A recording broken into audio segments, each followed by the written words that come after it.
আজ আমি আপনাদের সাথে দুইটি শাকের রেসিপি শেয়ার করব। সবাই তো শাক রান্না করতে পারে, একবার আমার মতো এইভাবে রান্না করে খেয়ে দেখবেন, অসাধারণ স্বাদ হয়। দুপুরে গরম ভাতের সাথে আর কিছুই লাগবে না, শুধু এই শাক ভাজিটা দিয়েই খেয়ে নেওয়া যাবে। যে পাট শাকটাকে এভাবে পেঁয়াজ রসুন দিয়ে ভেজে নিয়েছি, শাক ভাজিটাও হয়ে গিয়েছে। এ পর্যায়ে আমি গিমা শাকটাকে ভেজে নিব।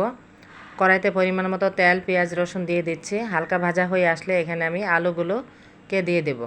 আলুটাকে আগে কুচি করে নিয়েছিলাম, পরিমাণ মতো লবণ ও হলুদ দিয়ে ভেজে নিয়েছি। আলুটা সিদ্ধ হয়ে গেছে, এ পর্যায়ে শাকটাকে দিয়ে দিচ্ছি। গিমা শাকটা একটু তিতা হয়, তার জন্য আমি সাথে আলু দিয়েছি।